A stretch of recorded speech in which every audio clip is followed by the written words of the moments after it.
Bonjour à tous et bienvenue à cette nouvelle vidéo. Mais avant de continuer, je voudrais vous dire que j'apprécie le fait que vous me suiviez. Vraiment, je bénis le Seigneur pour vos vies. Vraiment, merci encore. Je me sens vraiment privilégiée. Merci beaucoup pour votre soutien. Merci encore. Et pour continuer, nous allons parler, en fait, on va faire suite à la vidéo concernant dans laquelle je parlais des couples où l'un des conjoints n'est pas chrétien. N'est pas chrétien. Bien avant de continuer, en fait, d'en parler, j'ai lu un livre, je voulais vous partager les notes que j'ai prises, en fait. C'est un homme de Dieu et qui parlait comment dire, d'une femme soumise, quoi, d'une femme soumise. Et en fait, il parlait du mariage et il mettait l'accent sur c'est quoi la femme soumise et voilà. Et j'ai pris quelques notes pour nous, ça m'a édifié, je pense que ça va aussi vous encourager et vous édifier.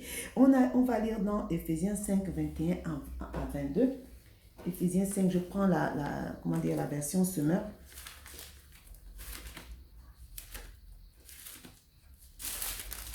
Excusez-moi. Éphésiens 5, 21 à 22, la parole de Dieu dit: et parce que vous avez la crainte de Christ, vous vous soumettez les uns aux autres, vous femmes en particulier, chacune à son mari, et cela par égard pour le Seigneur. Par égard pour le Seigneur. Et ce qu'il disait les notes que j'ai prises, et ce qu'il disait, il dit par exemple que dans le verset 1, là, en fait, Dieu nous demande, même en dehors du fait qu'on soit marié, en fait, en tant qu'enfant de Dieu, Dieu nous demande de nous soumettre les uns aux autres. Les uns aux autres. Et j'ai encore noté aussi que la soumission est différente de paillasson. Ce n'est pas parce que on a choisi d'être soumise que nous devenions à ce moment-là le paillasson de notre conjoint. Ça veut dire qu'il peut venir s'essuyer sur nous et faire ce qu'il veut. Non. Et Paul a dit, il faut savoir une chose, c'est que dans ce passage, en fait, Paul s'adresse aux femmes. Il dit, ce n'est donc pas à l'homme de demander à sa femme de se soumettre. Non, ce n'est pas à l'homme. Paul a parlé aux femmes, il n'a pas parlé aux hommes. Il dit, et il dit quoi? C'est la femme qui choisit délibérément de se soumettre par amour, par respect, par obéissance à Dieu, premièrement, et pour son mari ensuite. Croyant que la sagesse de Dieu est de loin la meilleure. Croyant que la sagesse de Dieu est de loin la meilleure. Par rapport, ça revient à ce que je disais, qu'on choisit de rester. Parce que quand Dieu a dit de choisir de rester, c'est ce qui fait en sorte qu'on croit que la sagesse de Dieu est de loin la meilleure. On choisit de rester par motif envers Christ. Amen. La soumission de la femme à son mari est comparée à la soumission de l'Église à Christ. Nous sommes, en tant qu'Église, nous sommes l'épouse de Christ. Et comment dire, c'est comme ça. C'est-à-dire parce que nous sommes soumis à Christ en tant qu'Église, nous devons nous soumettre à notre mari, Ça veut dire quoi? Ça veut dire que tu ne peux pas dire que tu es soumise à Christ, que tu ne vois pas, et tu ne te soumets pas à ton conjoint. Ce n'est pas possible. Ce n'est pas possible. Dieu, tu ne le vois pas. Or, c'est Dieu qui a établi ton mari au-dessus de toi. Donc, qu'il a établi comme chef. Et par motif de conscience envers Christ, tu as le devoir de te soumettre à lui. Amen. On dit que la femme choisit de se soumettre à cause du rôle que Dieu a donné à l'homme. Pas forcément parce qu'elle est d'accord avec tout ce qu'il fait. Non, pas du tout. Une femme, il dit, une femme ne doit pas se soumettre si son mari lui demande des choses que Dieu n'approuve pas. Ça, c'est évident, on n'en discute pas. Et une fois de plus, ce n'est pas à l'homme de demander à la femme de se soumettre. Non, ce n'est pas à l'homme. Parce que là, moi, je parle d'une femme sage qui connaît Dieu, qui a l'intimité avec Christ, qui a la crainte de Dieu. Ça, on n'a pas besoin de demander ça, même à une femme quelconque en fait. C'est par motif de conscience envers Christ que la femme se soumet. Je disais dans une des vidéos que on ne doit pas regarder à la personne, on doit regarder à Christ. Et alors qu'on a le regard fixé sur Christ, ça nous donne de regarder notre conjoint avec les yeux de Dieu. avec les yeux de Dieu.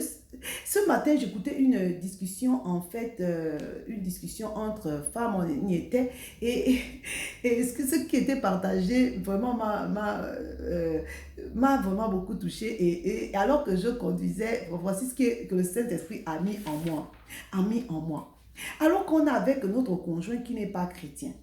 Et la parole de Dieu dit dans 1 Corinthiens 7, 12 à 13, il dit que lorsqu'on est marié à un, homme, à un conjoint qui n'est pas chrétien, si une sœur est mariée, si un frère est marié à une femme qui n'est pas chrétienne, et il ne doit pas se séparer si elle a choisi, malgré le fait qu'il soit chrétien, de demeurer. Choisi, ça veut dire que la personne délibérément décide de rester. C'est valable pour la femme. Ça veut dire que toi, tu as choisi de rester par motif de conscience envers Christ. Lui, il a choisi de rester parce qu'il a librement.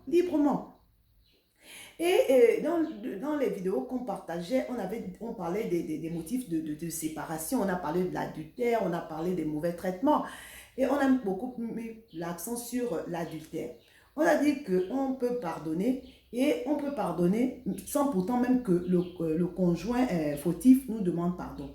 Et on n'est pas obligé de se séparer, mais on peut partir comment dire, sans culpabiliser. On peut partir, mais Dieu dit que ce n'est... Enfin, la parole de Dieu dit que ce n'est pas obligatoire. On peut choisir de pardonner, parce que Christ nous a pardonné. On peut choisir.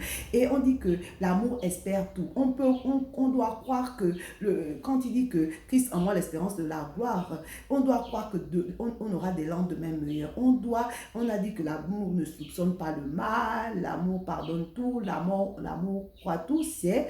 Et lorsque je lisais les notes que j'ai prises, il disait que lorsqu'on reste, c'est parce qu'on a compris que la sagesse de Dieu est de loin la meilleure. On est resté, on reste. Bon, et puis j'ai dit que on doit passer notre temps, on doit être déjà une femme de prière, avoir une intimité avec Christ et tout pour prier pour notre conjoint, en pensant que nous aussi nous étions de l'autre côté bien avant, et c'est par grâce que nous sommes sauvés. On reste là par motif conseil. Bon, après, comme on a dit, hein, la soumission, ça ne veut pas dire paillasson. Ça ne veut pas dire paillasson. On doit rester et on doit se faire respecter. Si la personne a choisi de rester, c'est parce que elle l'a fait de façon délibérée. Personne ne l'y a obligé. Toi, tu es resté par motif de Christ, tu fais ta part. Et il faut dire une chose, que Dieu nous a donné les moyens. Il a dit qu'il va nous donner les moyens afin que nous puissions supporter en attendant d'en sortir. Ok, il nous a donné une sagesse. Il a dit que lorsqu'on sera devant les tribunaux, il mettra, il mettra les paroles dans nos bouches. Dieu a tout mis. Ça veut dire, et la parole de Dieu dit qu'on doit professer la vérité dans l'amour. Alors que tu choisis de rester, les choses s'empirent. Sinon, demeurent les mêmes, sinon s'empirent. Vraiment, tes acquis, quelqu'un veut encore les enlever. Tu as choisi de ne pas travailler, tu restes parce qu'à un moment donné, il a fallu que l'un de vous soit sage pour garder et s'occuper des enfants pendant que quelqu'un faisait ce qu'il faisait. Et apprécier le fait que tu sois à la maison, puisque tu prenais soin de tout. Il faut dire que dans d'autres cieux, on paye la femme qui reste à la maison pour s'occuper des enfants. Elle est payée. C'est un vrai travail. La femme qui reste à la maison travaille, ou bien l'un des conjoints, il y a des hommes qui restent pour s'occuper des enfants à la maison, travaillent plus même que celles qui sont dans le but. Il y a des gens qui ont un emploi, mais qui vont au bureau pointer, mais qui ne font rien.